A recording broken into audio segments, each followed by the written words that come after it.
Today we are going to focus on a very special aspect, and that aspect is how climate decides vegetation. You have already had a fair idea of that, how various kinds of vegetations, how various biomes in this piece of land called India, how rainfall or precipitation, as you call it, how precipitation and temperature and elevation, these three things decide the kind of vegetation uh, uh, that will thrive in a particular uh, area or region that we have seen already. I would advise you to be slightly well versed with this concept of classification of forest. जो हमने कल पढ़ा था उसमें जो classification of forest था, different types of forest, tropical, temperate, जितने भी वो पढ़े थे, सब tropical, subtropical, temperate, littoral, ये सारे जो आपको एक सिंगल चार्ट ही आपको दिया जाएगा. वो सिंगल चार्ट को आप याद रखिए, उसमें कैरेक्टरिस्टिक्स दे दिए गए हैं. आपने कल देखा ही है कि कैरेक्टरिस्टिक्स जो भी थे वो दिए गए हैं आपको. आपको क्या करना है, सिर्फ जब पीडीएफ आपके पास आ जाए, इस वाले चार्ट की बात कर रहा हूं मैं, जब आपके पास पीडीएफ जो है वो ये मिल जाएगी आपको आज या कल में, उसको रिफाइन करके दे देंगे या क्लास खत्म, ये पूरा टॉपिक खत्म होने पे दे देंगे. तो आप क्या करिएगा, सिर्फ ये जितने भी इसके टाइप्स है इसके सामने छोटा छोटा आप नोट कर लीजिएगा कि इसमें फ्लोरा फौना या कोई और स्पेशल चीज है क्या. सिर्फ वो स्पेशल चीज, कोई एक्सेप्शनल इंफॉर्मेशन हो, सिर्फ वो आपको कर लेनी है बस. बाकी लॉजिक अगर आपने समझ लिया है तो you will not feel any problem. That is my confidence. Okay, so we come back to the basis. The basis of entire classification is this, and this classification actually is a natural classification. How annual precipitation and average annual temperature, how they decide the kind of vegetation that will grow. Now, since we have already gone through the details, I want you to just focus for 2-3 minutes on this particular graph or diagram. Okay, what is happening here, that if rainfall is also copious and average annual temperature is also higher, say 30 degree, in the range of 20 to 30 degree or 27 to 30 degree, you may say like this, 22 to 30 degree. If 22 to 30 degree is the temperature range and annual precipitation is more than 250, you are getting what I am trying to imply. If the annual precipitation is more than 250 and temperature is more than 25, 20 or 22, then there is a fair possibility. What possibility? The only kind of vegetation that will grow there is tropical rainforest. What else? Obviously, we don't have to be mathematically precise while classifying them, but the dominant or predominant vegetation in that kind of environment which has 250 or more centimeters of rainfall, annual precipitation, and temperature on the higher side, then you will have tropical rainforest. In fact, now you know that even these two are correlated.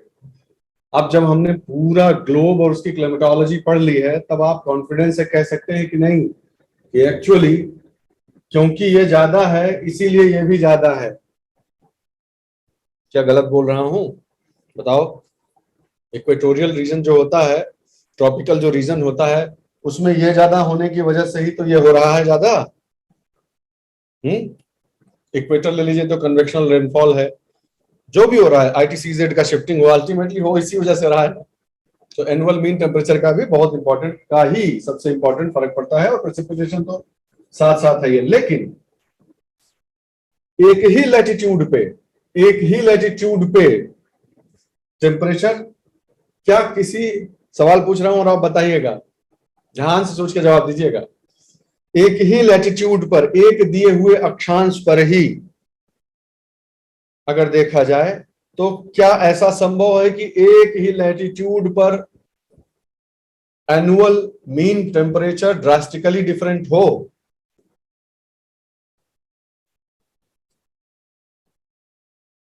बहुत से लोग yes sir बोल रहा है. एक उदाहरण दीजिए.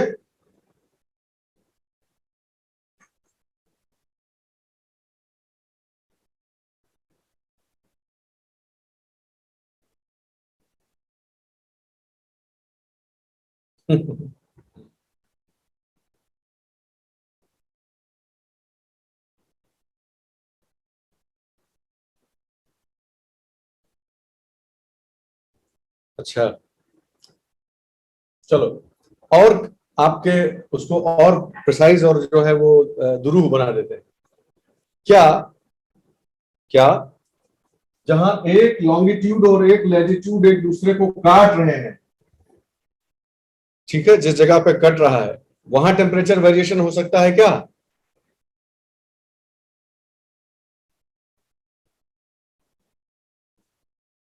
वो तो सिंगल ही स्पॉट है सर, वहां कैसे टेम्परेचर वेरिएशन कैसे होगा? एल्टीट्यूड से होगा कि नहीं होगा भाई? अंकिता ने जवाब दे दिया है, समुद्र तल से ऊंचाई के कारण। ये क्यों भूल जाते हैं आप कि टेम्परेचर का वेरिएशन सिर्फ लैटिट्यूड से नहीं होता है, आल्टीट्यूड से भी होता है, और कितना ड्रास्टिकली होता है, तो आप जानते हैं, लैप्स रेट आपको मालूम है, तो वो ना भूल जाइएगा। तो कुल मिलाकर बात क्या होगी कि annual average annual temperature will be a function of two things: distance from the equator, you can say loosely, and distance from the earth surface. Simple. तो कल पढ़े नहीं थे हम लोग, ये समझने का प्रयास नहीं किए थे कि ट्रॉपिकल वाला जितना भी है, ट्रॉपिकल वाला जो भी इलाका आप पढ़ रहे हैं, एक वो हो गया, और जैसे ही माउंटेन फॉरेस्ट में आप जाते हैं तो माउंटेन फॉरेस्ट के जो दो टाइप हैं, आपने कल पढ़ा हुआ है, ठीक है, दोनों टाइप का, सब ट्रॉपिकल और जो वो अपना टेम्परेट वाला है। अगर नहीं याद आ रहा है तो एक नजर देख लीजिए, ये वाली जो बात हो रही है, सब ट्रॉपिकल, टेम्परेट और अल्पाइन भी, चलो इसी में ले लो। ये जो तीनों हैं दोस्तों, ये तो ऐसा हम कह सकते हैं कि मोर और लेस उसी लैटिट्यूड वाले जोन में है ये सब, लेकिन इनका हाइट का डिफरेंस है ना, सबसे नीचे, उससे ऊपर, उससे ऊपर। समझे हमारी बात को? तो लैटिट्यूड और एल्टीट्यूड दोनों ही महत्वपूर्ण हो जाते हैं जब बात आती है कि टेम्परेचर और प्रेसिपिटेशन को कौन कौन चीजें प्रभावित करेंगी। तो ये जो हिस्सा पढ़ रहे हैं, ये हिस्सा मुख्य रूप से, ये जितना भी जो कुछ भी बात हो रही है, ये लैटिट्यूडनल चेंजेस के लिए हो रही है, ठीक है, क्योंकि हम इंडिया के कॉन्टेक्स्ट में जानते हैं कि इस लैटिट्यूड वगैरह से कहीं ज्यादा हावी हो जाता है मॉनसून। अदरवाइज ये जो शब्द है ट्रॉपिकल, रेसिडुअस, ट्रॉपिकल, एवरग्रीन, ये लैटिट्यूड के हिसाब से बदलता अगर मॉनसून बीच में नहीं आ गया होता। सब लोग एग्री करते हैं, है ना? अगर मॉनसून नहीं आ गया होता तो जो हम हमेशा से पढ़ते आए हैं कि इक्वेटोरियल रीजन में ये होगा, उससे उससे ऊपर जाएंगे तो ये होगा, उससे नॉर्थ की तरफ जाएंगे तो ये होगा, और नॉर्थ की तरफ जाएंगे, यही तो पढ़ते आए हैं हम। ये तो ठीक है कि मॉनसून एकदम प्रेसिपिटेशन का सारा गेम ही चेंज कर देता है, और टेम्परेचर भी इंडिया का जो है लोकल फैक्टर्स के हिसाब से चेंज हो जाता है, तो इस पे वो जो क्रमशः घटने वाली चीज थी वो नहीं अप्लाई होती है। That is all right, but ultimately we know कि ये सारी चीजें लैटिट्यूडनल डिफरेंस के हिसाब से जनरली होती हैं, और ये भी तो लैटिट्यूड के हिसाब से ही होता है, ये लैटिट्यूड के हिसाब से नहीं है।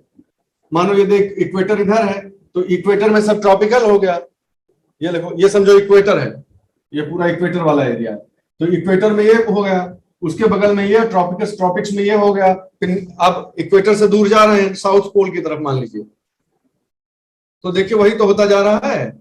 सब ट्रॉपिक्स में एक डेजर्ट आ जाएगा, सब ट्रॉपिकल इलाके में वहां कहीं एक डेजर्ट आ जाएगा, फिर क्या आएगा, सब ट्रॉपिक में डेजर्ट भी है और ये वाले भी पाए जाते हैं, फिर और टेम्परेट हो जाएंगे तो टेम्परेट, और फिर एकदम पोल की तरफ चले जाएंगे। तो आप समझ रहे हैं ना, मोटा मोटी टेम्परेचर का ग्रेडियंट और प्रेसिपिटेशन का ग्रेडियंट ही काम कर रहा है।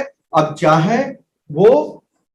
चाहे वो अक्षांशीय दूरी की वजह से हो, चाहे ऊंचाई वाले दूरी की वजह से हो, दोनों कारणों से प्रभावित हो सकता है। और इसीलिए वापस उसको आते हैं समझने के लिए, इसको खत्म करके तब चलते हैं आगे। तो एक्सट्रीम्स में जाइए आप, सबसे इधर वाला एक्सट्रीम्स देख लिया आपने, अब नीचे वाला एक्सट्रीम, अगर एनुअल प्रेसिपिटेशन एकदम हालत खराब हो, 25-50 वाले रेंज में हो, एकदम स्थिति खराब हो, तब देखो कितना मजेदार है डायग्राम, अगर आप समझो तो, अप्रिशिएट करो तो। ये एक्सट्रीम और ये एक्सट्रीम, ऐसे शुरुआत करो। अगर एनुअल प्रेसिपिटेशन बहुत कम है, टेम्परेचर बहुत ज्यादा है, तो डेजर्ट के अलावा बनेगा क्या? बिल्कुल डेजर्ट ही बनेगा। एनुअल प्रेसिपिटेशन बहुत कम है, टेम्परेचर थोड़ा कम है, तो भी डेजर्ट ही बनेगा घूम घुमा के, ठीक है, कोल्ड डेजर्ट बनेगा, दैट इज ऑल। उससे थोड़ा और टेम्परेचर अगर कम हो गया तो टेम्परेट ग्रासलैंड्स बन सकते हैं, ठीक बात है।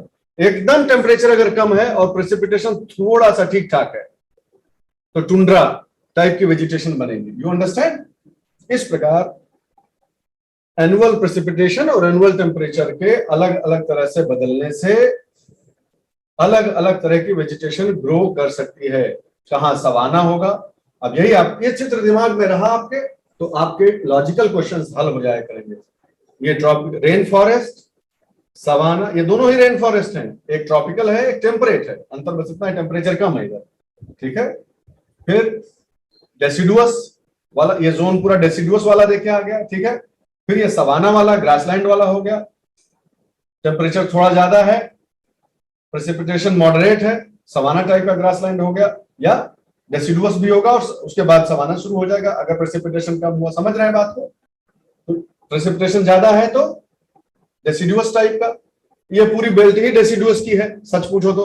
कल हम लोग यही पढ़े थे, तुमको याद हो तो, कि इसके बाद प्रेसिपिटेशन इससे थोड़ा कम हो और टेम्परेचर भी इससे थोड़ा कम हो तो आप कह सकते हैं कि डेसिडुअस वाला इलाका है, सीजनल जिसे बोल रहे हैं आप, ठीक है। तो श्रब लैंड हो। मुख्य रूप से क्या जानना है आपको कि डेजर्ट कब पैदा होता है, गर्म वाला और ठंडा वाला, एक। दूसरा, ग्रासलैंड कब पैदा होते हैं, एक यहां एक यहां। तीसरा, टुंड्रा कब पैदा होती है, यहां। चौथा, रेन फॉरेस्ट यहां, डिसिडुअस यहां। मैटर खत्म। और यही चीज मजे की बात यह है कि यह चीज ऊंचाई बढ़ने के साथ साथ भी हो सकती है, होती ही है। जब आप सब ट्रॉपिकल से टेम्परेट से अल्पाइन ऊपर बढ़ेंगे पहाड़ी की तरफ तो क्या होगा। हाँ, तो अब आप बताएं मुझे चैट बॉक्स में कि क्या होगा। प्रेसिपिटेशन कम होगा कि ज्यादा होगा? ऊंचाई बढ़ने के साथ साथ प्रेसिपिटेशन इंक्रीजेस और decreases here in the context of India that we have studied yesterday.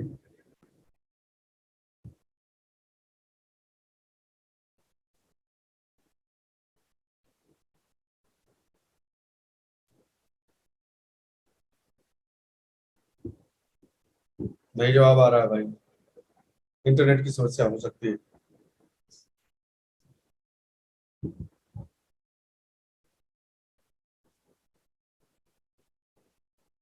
गजब।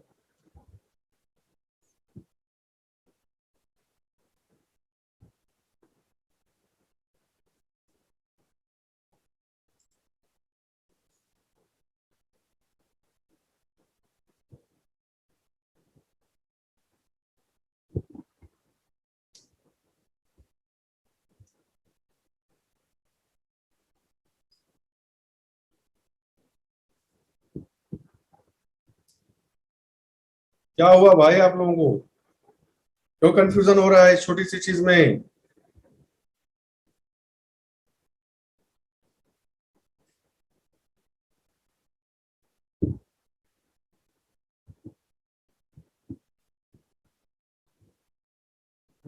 शुभम, वो रीजन नहीं है, दूसरा चीज मैं पूछ रहा हूँ। वो तो ठीक है, याद करने के हिसाब से, लॉजिक के हिसाब से आप इस चीज को ऐसे याद कर लीजिए। मेरा सीधा सा सवाल तो यही है सिर्फ कि किसी भी ऊंचे, हमारे जो हिमालयन, जो, चलो हिमालय का उदाहरण ले लीजिए। हिमालय का जो आप पढ़ते हैं, जो स्टडी हमने किया है, उसमें प्रेसिपिटेशन का अगर डिस्ट्रीब्यूशन आप देखने जाएं जंगल के हिसाब से, हमने जो जंगल कल पढ़े थे उसके हिसाब से, अगर ये सब ट्रॉपिकल और टेम्परेट का एग्जाम्पल अपने सामने ले लीजिए, तो जैसे जैसे ऊंचाई जो है, ऊंचाई बढ़ने के साथ देखिए क्या हो रहा है। कैसे ये चीज कैसे होगी, देखो नीचे से जब ऊपर की तरफ बढ़ोगे तो सबसे ऊपर तो बर्फ जैसा ही इलाका होगा, तो वहां तो सवाल ही नहीं है प्रेसिपिटेशन का, उसको छोड़ दीजिए। अल्पाइन के अलावा की बात करिए, अल्पाइन जो बेल्ट है उससे नीचे के एरिया में अगर देखिए तो जमीन से ऊपर की तरफ बढ़ने पर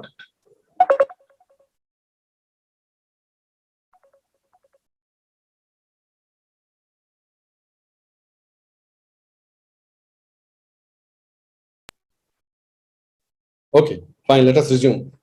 So what we were talking about as to the variation in temperature and precipitation will depend not only latitudinal change but also altitudinal change. And if we understand this variation कि भाई हाइट बढ़ेगी तो temperature पे क्या प्रभाव पड़ेगा, height बढ़ेगी तो प्रेसिपिटेशन पर कैसे वेरी करेगा, if we understand this, then we will understand the distribution of forests not only across the latitudes but also across the height on the mountains.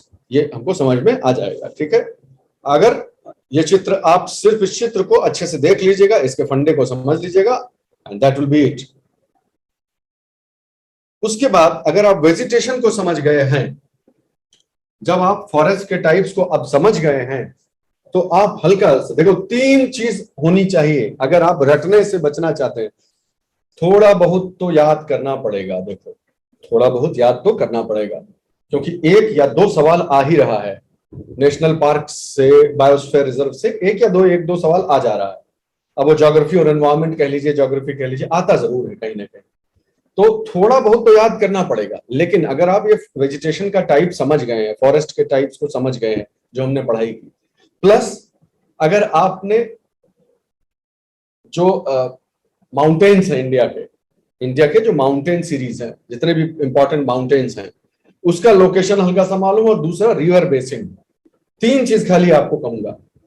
Forest type तो आप वैसे ही अब जानते हैं, प्लस माउंटेन, इंपॉर्टेंट माउंटेन्स कहाँ हैं India में, कौन कौन सी जगह पे हैं, और रिवर बेसिन कौन सी है वहां पे। अगर ये 2 चीजें आप अच्छे से समझ लें, तब आप उसके ही हिसाब से मेंटली इनको वहीं का वहीं जो है स्थापित कर लीजिए। इस प्रकार से अगर आप याद करेंगे कि टोटल बायोस्फीयर रिजर्व कितने हैं, या फॉर दैट मैटर टोटल जो है वो नेशनल पार्क्स जो है तो 100 से ऊपर है भैया, तो सबको याद करना तो संभव नहीं है, तो फिर कैसे इसको समझा जाए। तो उसका तरीका यह है कि जो सब थोड़ा सा ज्यादा अपरेंटली कॉम्प्लिकेटेड एरियाज हैं भारत के, इस टर्म में कॉम्प्लिकेटेड एरियाज का मतलब याद करने के टर्म में, जैसे यहां पर एक लाइन खींच दीजिए, यहां पर लाइन खींच दीजिए, ठीक है, इसके नीचे जो है बहुत सारे छोटे छोटे नेशनल पार्क्स हैं, टाइगर रिजर्व्स हैं, उनमें कंफ्यूजन होता है और वहीं से सवाल पूछा जाता है। तो एक लाइन यहां खींच दीजिए, एक लाइन यहां खींच दीजिए, 2 मेरा आपसे निवेदन है। बाकी आप कहीं ना कहीं कुछ ना कुछ भिड़ा के शायद कर ले जाए, लेकिन 2 लाइन खींचिए, एक यहां और एक यहां, ठीक है।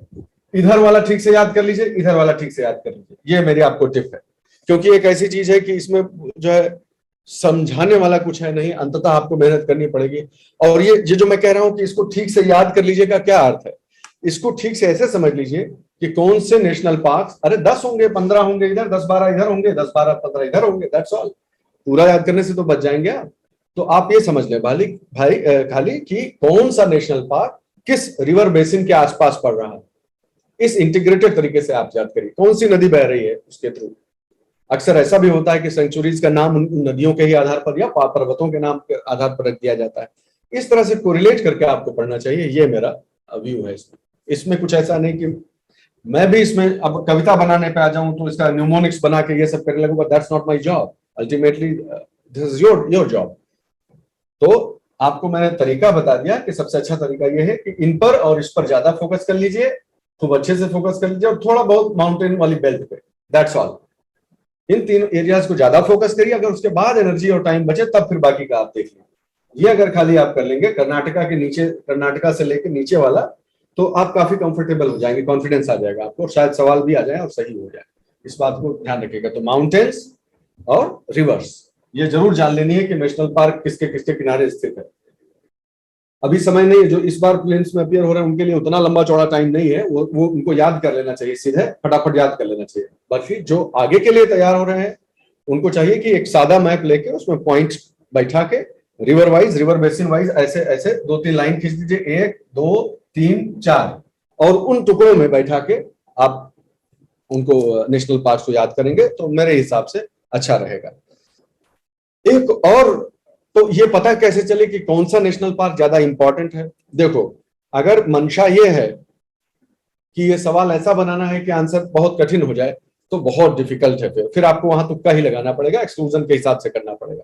कोई अगर ये कठिन करने पे ही आ जाए कि हम ऐसा पूछेंगे कि इस नदी के किनारे कौन पड़ता है, इसके इस तरफ कौन पड़ता है, कि नहीं बता, तब तो कुछ कोई उपाय नहीं है। आप सिर्फ लॉजिकली चीजों को थोड़ा बहुत एनालाइज कर सकते हैं। लेकिन एक तरीका है, अगर ज्योग्राफिकल इंफॉर्मेशन प्योरली ना पूछी जाए, फैक्चुअल और डेटा वाइज ना पूछा जाए, तो एक फॉर्मूला लगा के थोड़ी बहुत मदद ली जा सकती है कि कौन सा ज्यादा इंपॉर्टेंट है इसमें से। वो ऐसे है कि कोई या तो न्यूज में रहा हो, नेशनल पार्क न्यूज में रहा हो नहीं रहा हो, वो पर्टिकुलर स्पीशीज जो उस नेशनल पार्क की सबसे इंपॉर्टेंट स्पीशीज मानी जाती है, अगर वो न्यूज में कहीं रही हो, कुछ थ्रेट हुआ है, पेंगोलिन जैसे हो गया, पेंगोलिन के शिकार को लेकर मान लीजिए न्यूज चली हुई है, या फिर आपने अभी अगर नहीं सुना है तो जो है फिर आप मिस कर रहे हैं करंट अफेयर्स। आपको पता होगा कि नीलगिरी पर्वत में जो है हर 12 साल के बाद जो है वो फ्लावर आता है, उसी के आधार पर नीलगिरी जैसा उसका नाम रख दिया गया है। ठीक है, जानते हैं। तो 12 इस बार हो रहा है, इस बार आ रहे हैं फूल उसमें, अगर मैं न्यूज ठीक से पढ़ पाया तो हो सकता है उससे संबंधित कुछ पूछ ले, है कि नहीं है। तो आप या तो करंट अफेयर्स में रहो, नंबर 1। नंबर 2, दूसरा टिप्स दे रहा हूं, या फिर सबसे ज्यादा इंडेंजर्ड, क्रिटिकली इंडेंजर्ड की लिस्ट में कहीं हो, वो किस नेशनल पार्क में एक्सक्लूसिवली पाया जाता है, वो जरूर पकड़ लीजिएगा। इस तरह से पढ़ेंगे आपको आसानी रहेगी, वरना तो कोई अंत ही नहीं है, मतलब कितना कोई पढ़ेगा, that is not humanly possible. ठीक है भाई, समझ गए इस बात को। ये मेरी छोटी सी एक सलाह है, आप चाहें तो उस हिसाब से नेशनल पार्क्स वगैरह को पढ़िए। आगे बढ़ते हैं, धीरे धीरे अपने उन पुराने चित्रों को याद करते हैं।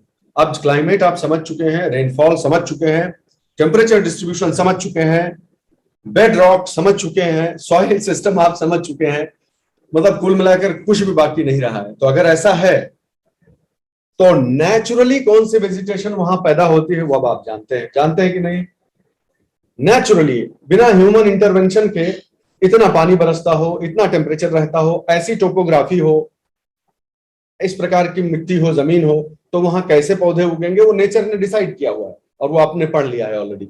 Tropical rain forest, tropical moist deciduous, सब जितना भी था पढ़ लिया। ठीक, अब हम पढ़ने जा रहे हैं कि इंसान ने इस टेम्परेचर, प्रेसिपिटेशन, एल्टीट्यूड के डिस्ट्रीब्यूशन को अपने हक में कैसे इस्तेमाल किया है। यानी अब हम पढ़ने जा रहे हैं एग्रीकल्चर, नेचर ने क्या उगाया है और इंसान ने क्या उगाया है।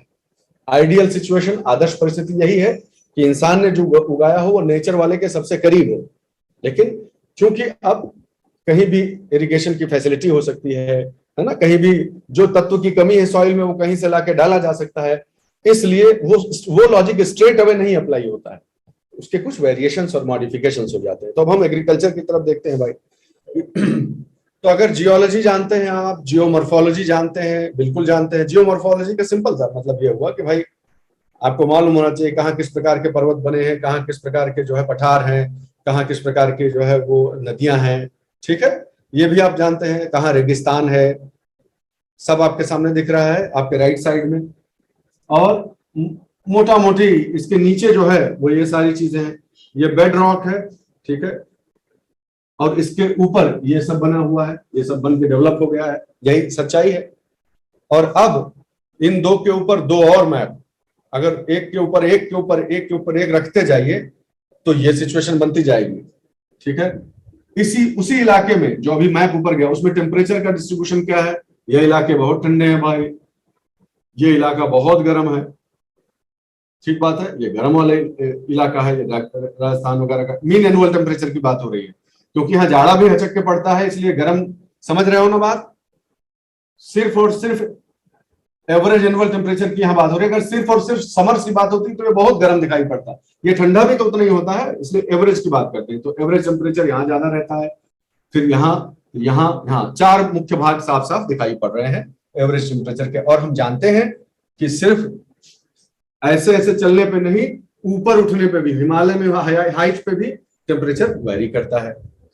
अब हम ये भी जानते हैं, क्योंकि हम मानसून पढ़ चुके हैं, बरसात पढ़ चुके हैं, कि जो मानसून की हवाएं होती हैं, मानसून जो आता है वो मानसून कहाँ कितनी बारिश पैदा करता है। दरअसल मानसून कुल मिलाकर ऐसे तो चलता है, ऐसे, और ये वाला यहाँ से लड़के आता है इधर से। ये तो समझ रहे हैं ना, ये अराकान माउंटेन सीरीज है ना, तो भाई कोरियोलिस फोर्स ऐसे मोड़ता है ना, तो यहाँ वाले को ऐसे मोड़ा, तो ऐसे लड़ते लड़ते लड़ते लड़ते यहाँ पर बारिश हुई। और यहाँ वाले को कौन मोड़ेगा, वो तो ऐसे निकल जाएगा नहीं, लेकिन यहाँ पर्वत श्रृंखला है, तो ये जो ब्रांच बढ़ती है वो यहाँ आके लड़ती है, लड़के फिर ऐसे आती है अंदर, ऐसे। खैर ये तो आप जानते हैं, इसको बार बार क्यों बता रहा हूं। तो कुल मिलाकर इसलिए इधर खूब ज्यादा बारिश हो गई और इधर खूब ज्यादा बारिश हो गई। ठीक है, और यहाँ क्योंकि विंटर्स में भी यहाँ रेनफॉल थोड़ी बहुत होती है इस इलाके में, तो एनुअल में इसका भी नंबर ऊपर है। बाकी कम बारिश कम बारिश कम बारिश, ये सब कम बारिश वाले इलाके आपने देख लिए। अब चार चीज जान गए आप, चार चीज जान गए। कौन कौन से चार चीज? कि सबसे नीचे बेड रॉक कैसी है, उसके बाद उसके ऊपर इतने सालों में स्ट्रक्चर कैसे बना है, सारा टोपोग्राफी कैसी है, ठीक है, ऊपर नीचे मामला कैसे हुआ है। तो ऐसे समझो, अंदर की केमिस्ट्री, अंदर की केमिस्ट्री, उसके ऊपर का फिजिक्स, ठीक, उसके ऊपर हीट और उसके ऊपर वाटर, चारों चीज अब आप जानते हैं। अगर आप ये चारों चीज हल्का फुल्का दिमाग में आपके बैठ गया कि हाँ ठीक है, it make sense, I now know and I can correlate, I can explain what is happening where and why, okay, if this much of observation you have, if this much of deductive reasoning you have, then this will be fairly clear to you, which is called the agroclimatic regions of India. 15 agroclimatic regions आपके सामने दिख रहे हैं, जिन आधारों पर अभी तक हम सब कुछ समझते पढ़ते आए हैं, उन्हीं आधार पर ये एग्रोक्लाइमेटिक रीजन्स बनाए गए हैं, डिवाइड किए गए हैं। कैसे कैसे है उनका डिस्ट्रीब्यूशन, चलिए 1 2 3 4 5 6 7 8 9 10 11 12 13 14 15, ठीक है, 15 एग्रोक्लाइमेटिक जोन्स का क्लासिफिकेशन किया गया है। अब हम आपको बोलते जाएंगे और आप हमको बताएंगे कि कैसा टेम्परेचर और कैसा प्रेसिपिटेशन इस इलाके में होता होगा, ठीक है भाई। तो मैं आपसे पूछता हूं कि सबसे पहले बताइए, वेस्ट हिमालयन रीजन में आपको चैट बॉक्स में मैं आपको पार्टिसिपेट कराना चाहता हूं, कितना समय हमारे पास है, 15-20 मिनट है, ये वाला पोर्शन अच्छे से करेंगे तो आगे आपकी जर्नी आसान हो जाएगी, सब क्रॉपिंग पैटर्न वगैरह सब आपके लिए खेल हो जाएगा। तो इसको ठीक से करते हैं यार। मैं आपको रीजन का नाम बोलूंगा, सडनली बोलूंगा ताकि क्रम नहीं बना पाए आप, और आपको चैट बॉक्स में लिखना है आपके हिसाब से एवरेज टेम्परेचर, एवरेज प्रेसिपिटेशन, और फिर अपन बात करते हुए गेस करेंगे कि वहां क्या क्या क्रॉप हो सकती है, ठीक, सिंपल सा क्विज और fun exercise we will do. You don't have to guess the crop, crop मैं आपको बताता रहूंगा, आप टेम्परेचर और प्रेसिपिटेशन को हल्का सा गेस करने की कोशिश कीजिएगा। तो सबसे पहला, चलिए एकदम सडनली शुरू करते हैं, ईस्ट हिमालयन रीजन, ठीक है, ईस्टर्न हिमालयन रीजन के बारे में आपका क्या विचार है, यहां प्रेसिपिटेशन कैसा होता हो, कितना होता होगा, और टेम्परेचर की क्या रेंज रहती होगी। Just make a reasonable guess, पहले टेम्परेचर लिखिए और उसके बाद अपने मैसेज में प्रेसिपिटेशन लिखिए।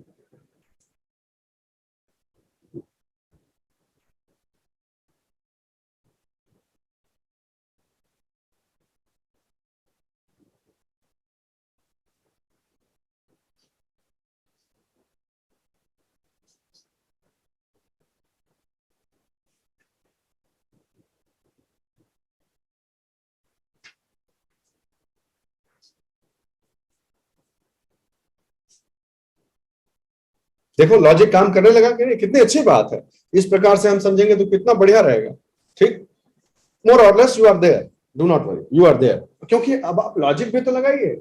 आप पढ़ चुके हैं कि यहाँ भी ट्रॉपिकल रेन फॉरेस्ट पाया जाता है, और ट्रॉपिकल रेन फॉरेस्ट पढ़ते समय क्या लॉजिक, क्या उसके पीछे का रीजन था कि ट्रॉपिकल रेन फॉरेस्ट वहां पैदा होते हैं जहां 250 से, तो एक तो वैसे ही गेस कर लीजिए कि 200 के आसपास तो होगा ही, एवरेज निकालेंगे तो।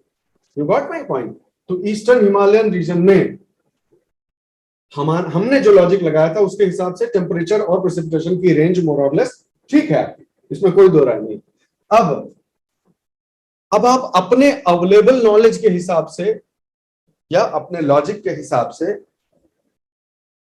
ठीक है, इस चीज को, लॉजिक जो हल्का फुल्का तो याद ही होगा, इस इलाके की मिट्टी के बारे में आपका क्या कहना है। तापमान बता दिया, गर्मी बता दिया, बरसात बता दिया, मिट्टी भी बता दो तो कंप्लीट हो जाए सर्कल, और हम लोग क्रॉप को गेस किया जाए।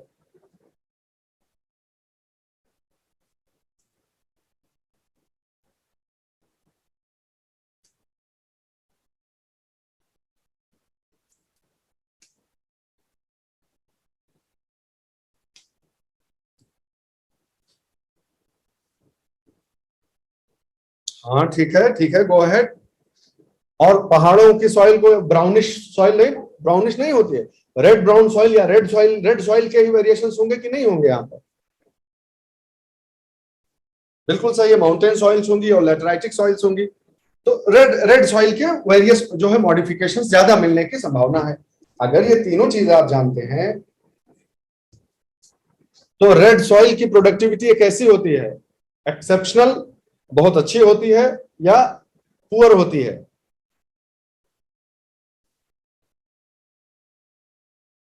एकदम कॉन्फिडेंस से जवाब देना चाहिए। बहुत सही आदित्य, वेरी गुड। सब जानते हैं, तो हम लोग जानते ही हैं कि वो बहुत प्रोडक्टिव सॉइल्स में से नहीं आती है वो। तो अब कितनी चीजें हम जान गए कि पानी खूब है इसके पास, टेम्परेचर भी दो एक्सट्रीम्स में 10 डिग्री तक भी जा सकता है, 30 डिग्री तक भी जरूरत पड़ने पे जा सकता है। दोनों एक्सट्रीम्स टेम्परेचर की अवेलेबल है, प्रेसिपिटेशन भी इसको खूब अवेलेबल है। सॉइल, लेकिन दिक्कत यहां आ रहा है, सॉइल जो है वो उतनी बहुत क्रॉप्स के लिए फर्टाइल नहीं है। ठीक, बात समझ में आ गई? तो ये एग्रोक्लाइमेटिक जो जोन है, जिसे ईस्टर्न हिमालयाज कहते हैं, वहां पर कैसे काम चलता होगा वहां के लोगों का, जो वहां पर रहते हैं लोग। एक मिनट रुकना भाई, एक मिनट, फिर से आया phone.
Okay, so we were trying to guess as to how, ऐसे ऐसे सिचुएशन में पहाड़ी इलाका है, जो है वो लैंड की जो प्रोडक्टिविटी है वो इजीली रिस्टोर नहीं होती है, तो लोग क्या करेगा? जो भी एक एरिया सेलेक्ट करेगा, वहां जब तक क्रॉप उगा सकता है उगाएगा, उसके बाद छोड़ के चला जाएगा उस एरिया को। अगर सॉइल का जो है फर्टिलिटी रिस्टोर नहीं हो सकता है, पुअर है, तो यही तो होगा। तो इस खेती को क्या बोलते हैं? कि गंजेड़ी यार किसके खाए पिए और किसके, इसको क्या बोलते हैं? झूम कल्टीवेशन। ठीक बात है। चलो, ये भी अच्छा समझे आप, तो बढ़िया। और अगर कुल मिलाकर मेहनत की जाए, थोड़ा बहुत मेहनत की जाए, तो कुछ क्रॉप्स तो उग ही जाएंगी। पानी इतना है तो थोड़ा बहुत चावल, हाईलैंड राइस कहीं उग जाएगा शायद, ठीक है। मक्का वक्का उग जाएगा, टेम्परेचर अगर जा रहा है नीचे, सब कुछ तो सब ठीक है।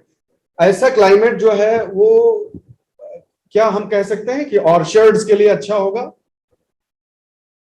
माना क्रॉप्स इतनी अच्छी नहीं उग सकती हैं, तो कम से कम हाँ, चाय वाय की खेती हो गई, ऑर्चर्ड्स हो गए, ये सब तो उगेंगे। ठीक है, तो मोर मोर और लेस आप समझ गए, पाइनएप्पल हो गया, ऑरेंजेस हो गए, सब इस तरह के क्लाइमेट। अब इसी क्लाइमेट को इसमें और इसमें साथ साथ स्टडी कर लीजिए। अब हम वेस्टर्न हिमालयाज में अगर शिफ्ट हो जाएं, तो यहां से की तुलना में क्या चेंज आ जाएगा? That's my question. वहां का भी गेस करिए जरा।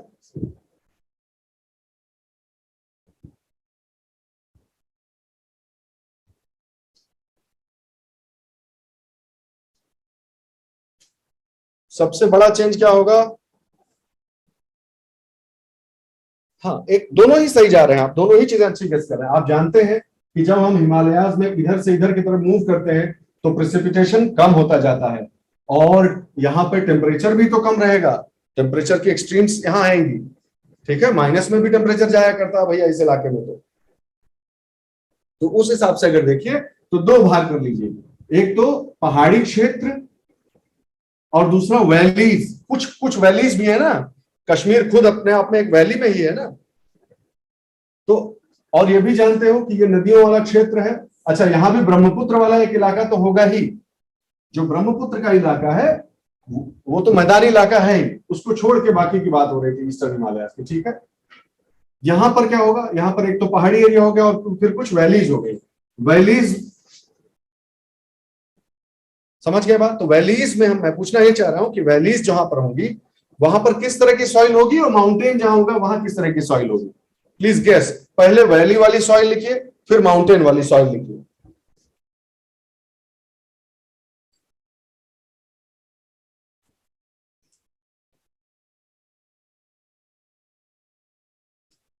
अरे काहे जान लेना चाह रहा है भूपेंद्र?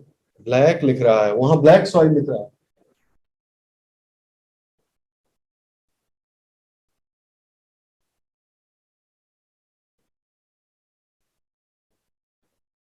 सही बात है, सिंपल सा फंडा है भाई। पहाड़ी क्षेत्रों में माउंटेन सॉइल होगी, और जो वैलीज है जहां पर नदियां बहती हैं, नदियां अपने साथ किस प्रकार की मिट्टी लेकर आती हैं? जलोढ़ मिट्टी लेकर नहीं आती हैं। तो वैलीज में जो एलुवियल सॉइल होगी। तो तीनों चीज जान गए कि नहीं जान गए? तीनों चीज, टेम्परेचर इससे कम, प्रेसिपिटेशन इससे कम, सॉइल थोड़ी अलग। यहां भी वैसी है, माउंटेन वाली तो कॉमन रहेगी, और यहाँ यहाँ भी वैलीज में जो है एलुवियम रहेगी। बात हो गई। और इसीलिए घूम घुमा के ये इलाका भी सेब के लिए, नाशपाती के लिए, बादाम के लिए, वॉलनट के लिए, इन सब के लिए ये इलाका भी इसीलिए अच्छा है। वहां भी ऑर्चर्ड्स, यहाँ भी ऑर्चर्ड्स। ठीक है, दोनों ही इलाका ऑर्चर्ड्स के लिए ठीक है कुल मिलाकर। ड्राई फ्रूट्स भी यहाँ पैदा हो जाते हैं, बिल्कुल सही बात है। ठीक, उगने को तो क्या है, क्योंकि एलुवियल सॉइल है, और अगर प्रेसिपिटेशन ठीक ठाक हो, कुछ वैरायटीज चावल की भी उग जाएंगी, मक्के की उग जाएंगी, गेहूं उग जाएगा, ज्यादातर चीजें उग जाएंगी, वेजिटेबल्स अच्छी हो जाएंगी। ठीक है, नेक्स्ट, अब जल्दी जल्दी थोड़ा करते हैं। अगला जो इलाका है वो है सतलज यमुना का इलाका। ठीक है, सतलज यमुना का जो इलाका है, अलग अलग नाम से अलग अलग लोग लिखता है, उसमें आपको परेशान होने की जरूरत नहीं है, अलग अलग नाम से लिख देते हैं। सतलज यमुना का जो इलाका है उसमें आपके हिसाब से क्या होना चाहिए? पंजाब, हरियाणा, दिल्ली, ये सब आ गए ना, राजस्थान का ऊपरी इलाका, गंगानगर डिस्ट्रिक्ट जो है वो सब आ गए। आप समझते हैं क्या ठीक से एकदम कि ये तो वो इलाका है? याद करो, ये वाला जो इलाका था ये कौन सा इलाका था? बारिश के हिसाब से, या हमने वेजिटेशन के हिसाब से जो पढ़ा था, याद करो।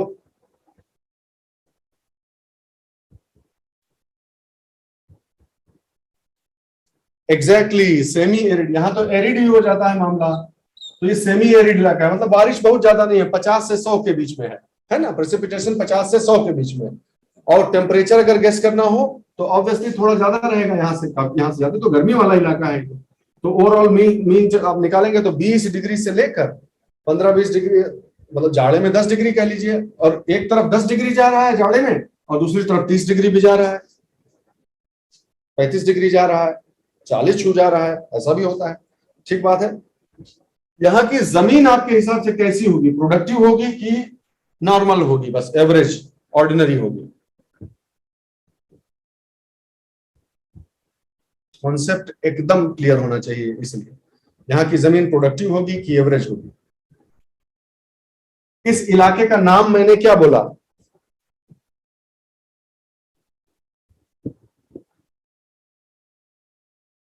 दिमाग नहीं लगाते हो तुम लोग जरा भी। इस इलाके का नाम क्या बोला था मैंने? सतलज यमुना, यही बोला था। तो नदियां जहां पर होती हैं वहां पर कैसी मिट्टी होती है? उपजाऊ होती है कि नॉर्मल होती है, एवरेज होती है, जो नदियों के कारण क्षेत्र बनता है?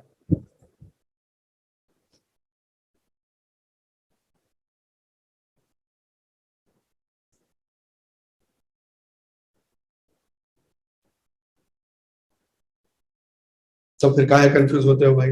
हाँ, नॉट गुड। एकदम क्लियर रहिए अपने कॉन्सेप्ट्स में। फर्टाइल लैंड होगी, बहुत अच्छी प्रोडक्टिव लैंड होगी। इनफैक्ट और कुछ भी इतना तो लॉजिक से आपको पता है। अब इंफॉर्मेशन भी आप लगाइए। आप नहीं जानते कि पंजाब हरियाणा का ये जो ग्रीन रिवोल्यूशन का जो एपी सेंटर है वो यही इलाका तो घुमा के है। हाईली प्रोडक्टिव लैंड और सबसे ज्यादा इंटेंसिफाइड एग्रीकल्चर यही तो है। क्यों? टेक्नोलॉजी भी यहीं पर खूब, वहां पर वेल्दी वेल्दी फार्मर्स थोड़े वेल्दियर हैं, वहां पर टेक्नोलॉजी का ट्रांसफर बहुत अच्छा हुआ है, इसलिए intensity of agriculture, intensity of farming सबसे ज्यादा इसी इलाके में तो है। है कि नहीं है? तो एग्रीकल्चरली अगर देखो यहां से यहां तक, कश्मीर से कन्याकुमारी, गुजरात से नागालैंड तक, इस पूरे इलाके में अरुणाचल तक देखो अगर, तो एग्रीकल्चरली, एग्रीकल्चरली सबसे प्रोडक्टिव या फर्टाइल नहीं बोल रहा हूं, एग्रीकल्चरली सबसे डेवलप्ड इलाका कौन है? यही है, 100% यही।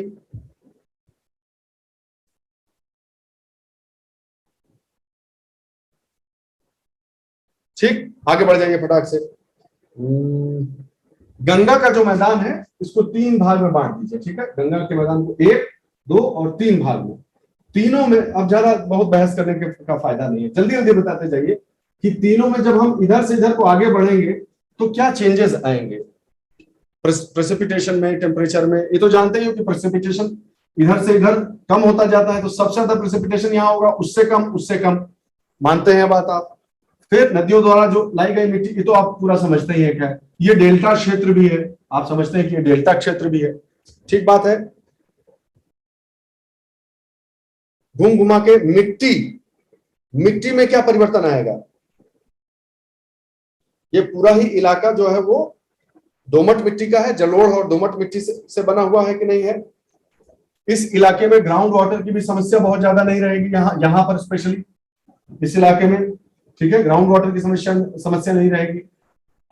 सैंडी लोम या क्लेई लोम, इस तरह की सॉइल्स थ्रू आउट यहाँ पाई जाएंगी। आगे जैसे जैसे बढ़ेंगे, क्ले जो है, क्ले का कंटेंट थोड़ा फाइनर होता जाएगा। यहाँ ये वो इलाका होगा जो जहाँ खूब ज्यादा बारिश होती होगी, इसीलिए। और जहां ज्यादा बारिश होती है वहां कौन सी क्रॉप अच्छे से ग्रो हो जाती है भाई?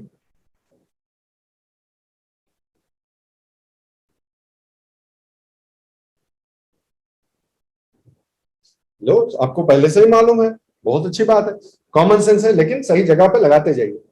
तो आप जानते हैं कि इस तरह से होगा। जहां यहाँ पर क्या उगेगा? गेहूं को उगेगा, ठीक है? चावल भी अब लोग उगाने लगे हैं यहाँ पर, जब इरिगेशन की फैसिलिटी हो जाएगी तो चावल, और इधर बढ़ते जाए गेहूं, और इधर बढ़ते जाइए चावल की तरफ बढ़ते चले जाएंगे।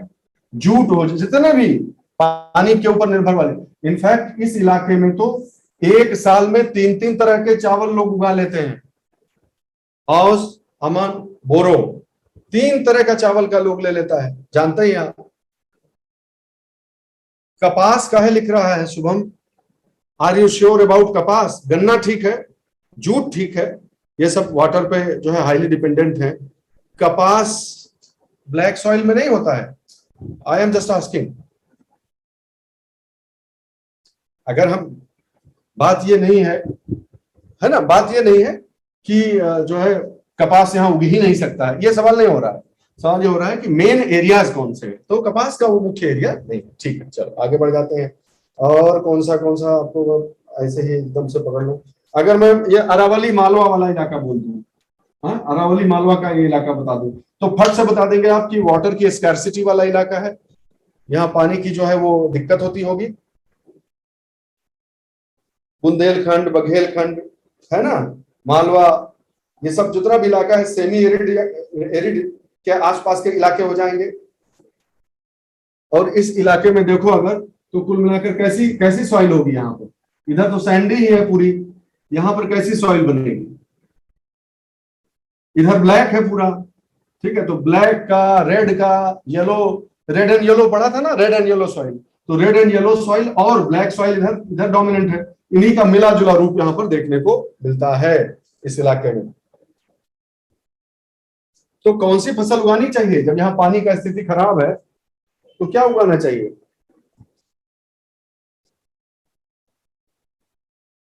मिलेट्स, मिलेट्स उगा दे तो चलेगा, अच्छे से होंगे, मिलेट्स हो जाएंगी, वाटर स्कार्सिटी है तो। और क्या हो जाएगा? तिलहन, ऑयल सीड्स, ठीक बात है।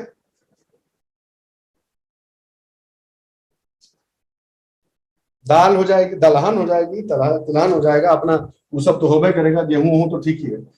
अब हम डोमिनेंस देखते जाइए कि किस इलाके में किस प्रकार की क्रॉप की डोमिनेंस होती जाएगी। महाराष्ट्र का जो प्लेट्यू है, बोलने की जरूरत ही नहीं है, आप समझदार लोग हैं।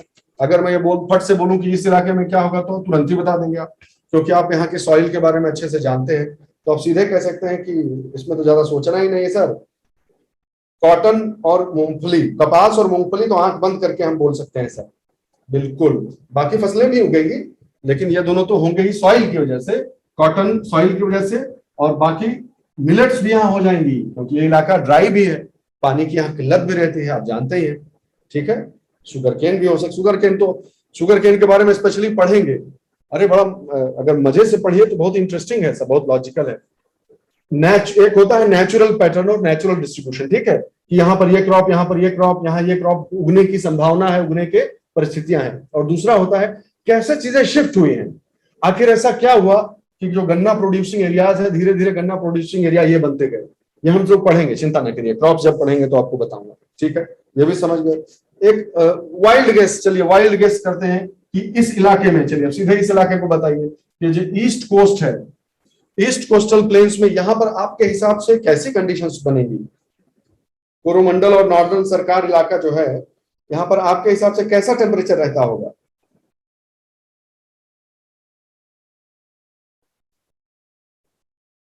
तो वही वही हमारा जो धर्रा था उसी के हिसाब से आगे बढ़िए। आपके हिसाब से यहाँ टेम्परेचर कैसा होगा? एक्सट्रीम्स में होगा या कैसा होगा?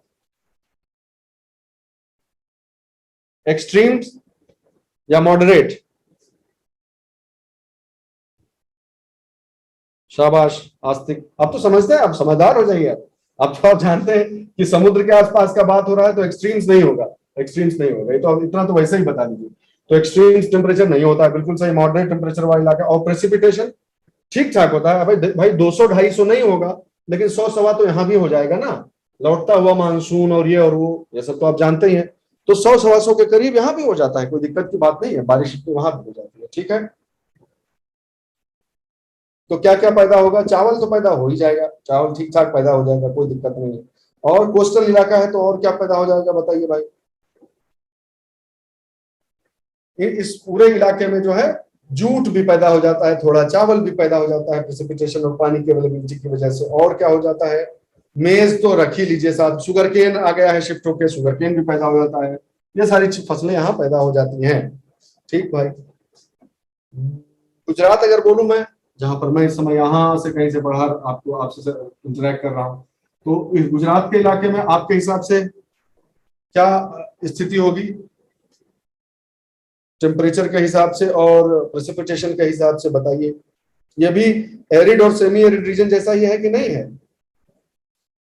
कुछ एक एरिया को छोड़ के, जहां पर नदियों द्वारा लाया गया फर्टाइल मिट्टी है, उसको छोड़कर बाकी इधर इस सब का इलाका देखेंगे ना आप, जैसे माही नदी है, साबरमती है, तो कुछ थोड़ा बहुत इलाका फर्टाइल है, ऐसा नहीं है। लेकिन ये जो एक्सट्रीम वाले इलाके हैं, ये सब एरिड या सेमी एरिड टाइप के हैं सारे। ठीक है, उस तरह की सिचुएशन यहाँ पर है। और जब हम सेमी एरिड बोल रहे हैं तो कुल मिलाकर यहाँ प्रेसिपिटेशन 100 से नीचे ही होगा ना, 100 से नीचे वाला प्रेसिपिटेशन भी है। तो और एक इंपॉर्टेंट चीज मिसिंग है इतनी बात में, सॉइल। सॉइल बताइए कौन सी है यहाँ पर?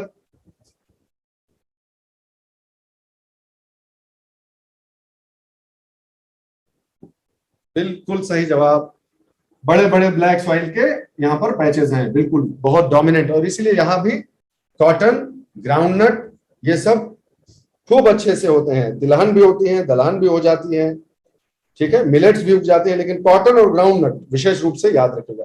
तो बस ज्यादा मैं आपको नहीं खींचना चाहता, बस इतना समझ ले कि इस प्रकार से मुख्य मुख्य भाग करके आप इन एग्रोक्लाइमेटिक रीजन्स को अगर आप समझ चुके हैं तो आपको बहुत अधिक समस्या नहीं आनी है।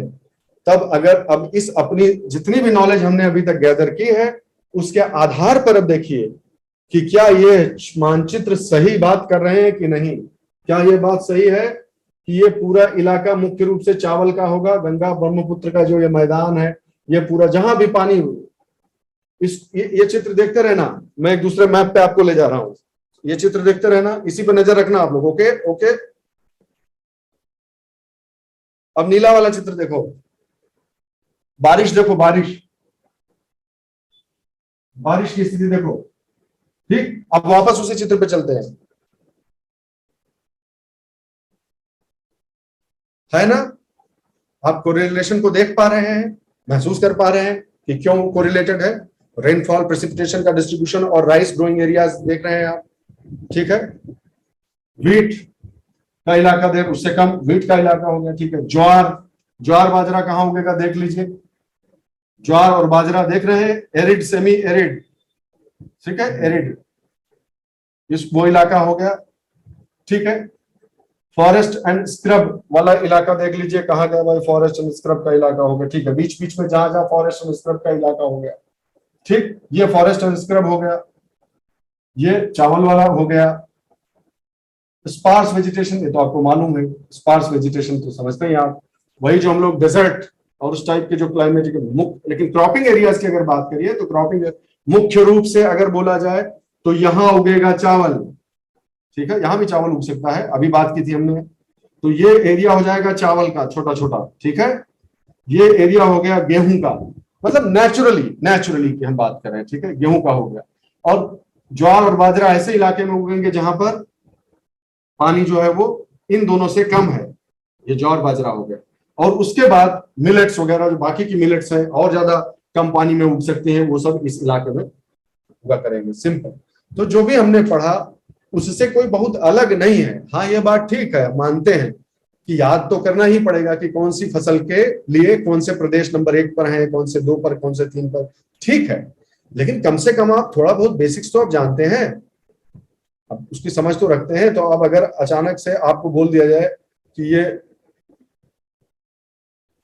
राइस कहाँ गया, राइस, हाँ ये राइस, ये राइस प्रोड्यूसिंग स्टेट्स हैं, सबसे बड़े राइस प्रोड्यूसिंग स्टेट ये हैं, तो अब आप समझ सकते हैं कि अच्छा हाँ भाई सही बात है, यही तो बारिश सबसे ज्यादा होती है, तो होंगे ही, सिंपल सी बात है।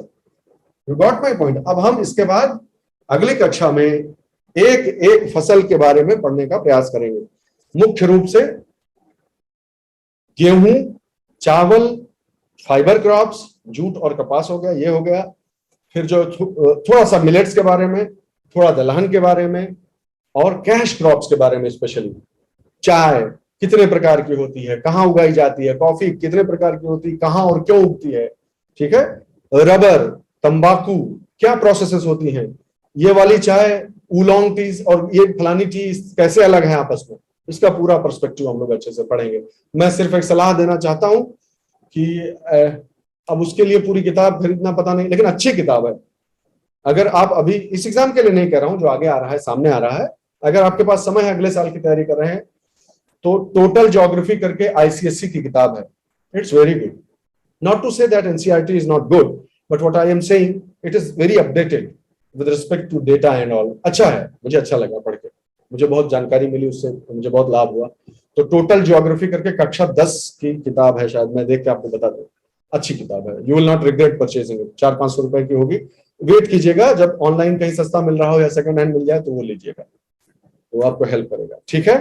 तो आपसे आज विदा लेता हूं मैं, आप अच्छे से पढ़िए इस चीज को, रिवाइज करते रहिए कॉन्सेप्ट्स को। अब हम क्रॉप स्पेसिफिक अगर हम पढ़ लेंगे, और फिर हम उसी के साथ पढ़ लेंगे कि क्रॉपिंग पैटर्न में इंडिया में क्या चेंज आया है भारत में ओवर द ईयर्स, और क्यों आया है ऐसा, ठीक है। तो फिर हमारा कंप्लीट हो जाएगी स्टडी एग्रीकल्चर को लेकर, तो कम से कम बेसिक गलती नहीं करेंगे। Okay, god bless us all, see you in the next session, जय हिंद।